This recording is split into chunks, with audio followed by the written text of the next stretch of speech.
Starmer. Thank you, Mr. Speaker. Can I join the Prime Minister in his comments about Ukraine? I had the privilege last week of seeing firsthand the courage and resilience of the Ukrainian people, and we must continue to stand united in this House in support of Ukraine. Mr. Speaker, can I also say that the thoughts of the whole House, I'm sure the whole country, will be with the family of Nicola Bulley at this very, very difficult time. And can I welcome the new member for West Lancashire to her first PMQs.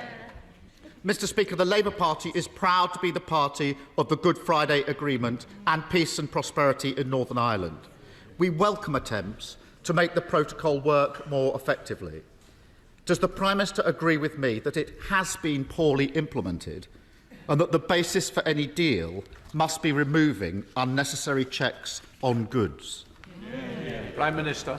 Well, Mr. Speaker, let me welcome the honourable lady to her place and associate myself with the remarks of the honourable gentleman about Nicola Bulley's family. Our thoughts are, of course, with them. As he knows, we are still in active discussions with the European Union, but he should know that I am a Conservative, a Brexiter and a Unionist, and any agreement that we reach needs to tick all three boxes. It needs to ensure sovereignty for Northern Ireland. It needs to safeguard Northern Ireland's place in our union, and it needs to find practical solutions to the problems faced by people and businesses.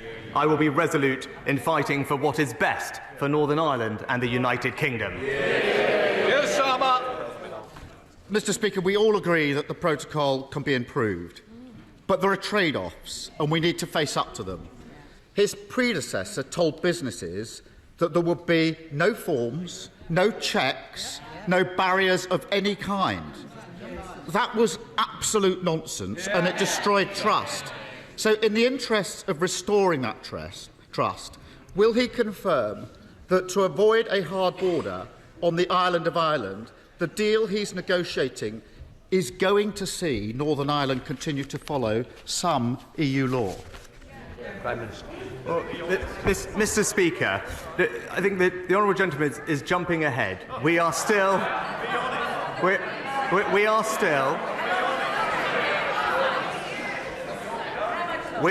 in intensive discussions with the European Union to ensure that we can find agreement that meets the test that I set, and that is sovereignty for Northern Ireland.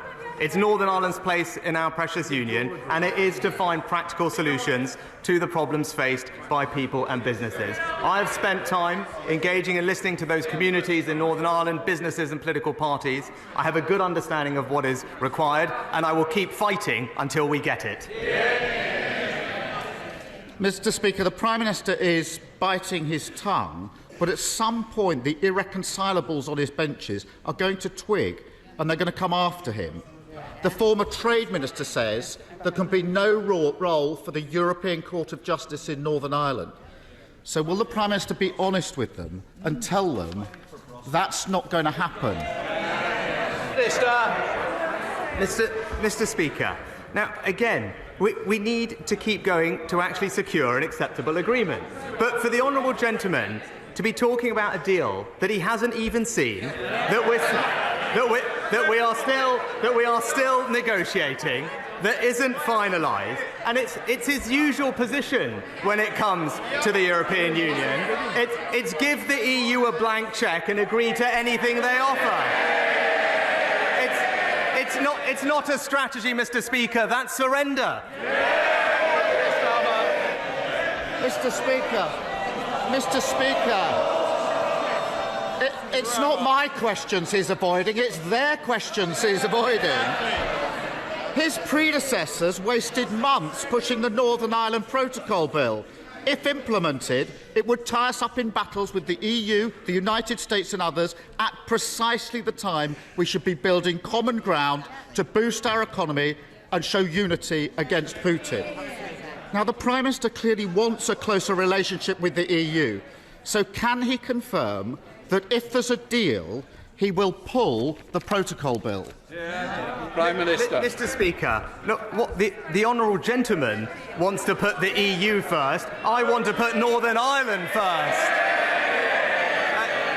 on these questions, the honourable gentleman said he would respect the result of the referendum, and then he promised to back a second one. All the while, he was constantly voting to frustrate Brexit. And I know what the British people know, that on this question, he can't be trusted to stick up for Britain. Mr. Speaker, the sound you hear is them cheering the Prime Minister, pulling the wool over their eyes.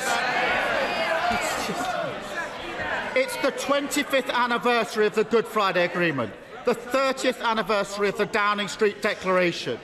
Tony Blair and John Major both recognised that politics in Northern Ireland is built on trust and not telling people what they want to hear, and the need to take seriously the concerns of both communities, nationalists and unionists. It's vital their voices are heard. So can the Prime Minister confirm that whatever deal he brings back, this House will get a vote on it? Prime Minister. Mr. Speaker, of course, Parliament will express its view. But what is crucial? What is crucial here? But what is crucial here is that this is not about his desire to play political games in this House with this situation.